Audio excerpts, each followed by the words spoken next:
Halo semua, saya di sini Julian Aryatantra, mahasiswa jurusan Teknik Industri dari Universitas Katolik Widya Mandala Surabaya, akan menjelaskan mengenai apa itu Sigma. Sigma sendiri merupakan huruf atau lambang Yunani yang digunakan sebagai simbol statistik maupun metrik untuk variasi proses. Sigma ditemukan oleh Michael J. yang digunakan pada perusahaan Motorola pada tahun 1987 dan memenangkan penghargaan Malcolm Berlitz atau penghargaan untuk kualitas pada tahun 1988. Selain pendekatan Sigma sendiri, ada beberapa pendekatan lain yang digunakan untuk memperbaiki kualitas, mulai dari statistical process control, total quality control, dan total quality management. Sigma dipandang menjadi tiga hal, yaitu sebagai metrik, metodologi, dan manajemen sistem. Sebagai metrik, Sigma digunakan untuk mengukur kualitas. Sebagai metodologi, Sigma digunakan untuk menganalisa proses yang terjadi, lalu mencari akar masalahnya. Saat mendapatkan akar masalah, dicari solusinya, dan diharapkan dapat menurunkan error yang ada. Lalu sebagai manajemen sistem, Sigma digunakan di dalam manajemen sistem bisnis yang diharapkan dapat meningkatkan proses bisnis dengan memperhatikan keinginan yang diinginkan oleh customer. Lalu apa sih keuntungan dari penggunaan Sigma? Keuntungan dari penggunaan Sigma ini ada dua, ada yang namanya hard saving, ada yang namanya soft saving. Untuk hard saving sendiri terdiri dari peningkatan penjualan, peningkatan keuntungan, maupun dapat menurunkan biaya. Untuk yang soft saving, ada yang terdiri dari waktu, ada yang terdiri dari perbaikan kualitas maupun persepsi dari customer. Sigma ini memiliki konsepnya itu berawal dari cost of quality, yaitu biaya yang ditimbulkan akibat perbaikan kualitas produk. Cost of quality dapat disebutkan oleh dua hal, biaya yang benar-benar dibutuhkan dan yang dapat dihindari. Yang dibutuhkan sendiri terdiri dari biaya pencegahan atau mencegah agar barang cacat itu jangan sampai ada.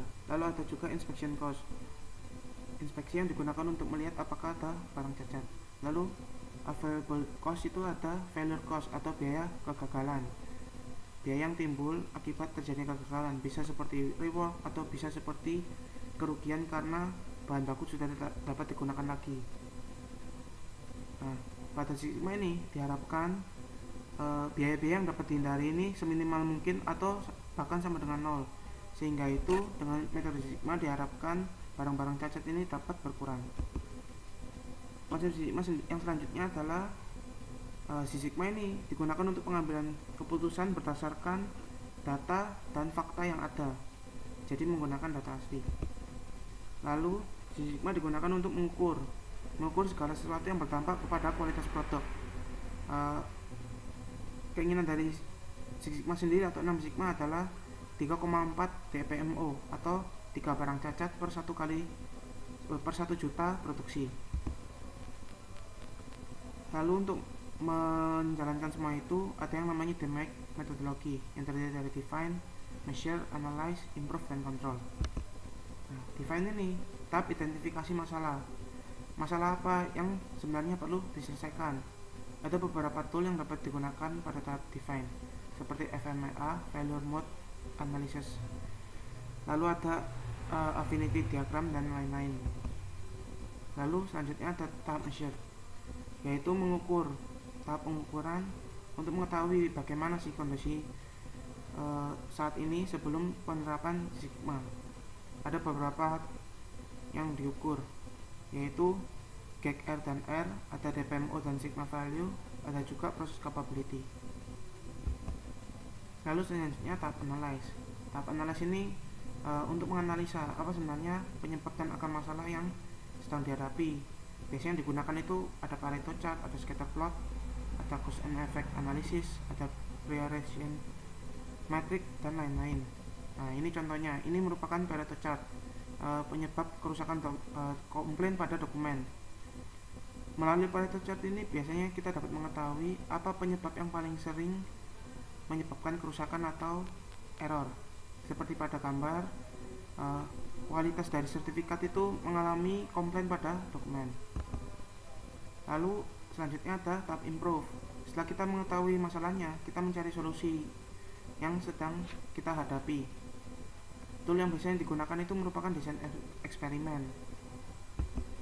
Lalu yang terakhir ada tahap kontrol. Jadi setelah mendapatkan solusi ini, kita harus memastikan apakah solusi ini tetap diterapkan atau tidak. Lalu apakah proses masih berjalan dengan sesuai atau tidak. Nah, tool yang biasa digunakan pada tahap kontrol ini ada statistical control atau control chart. Seperti ini contohnya.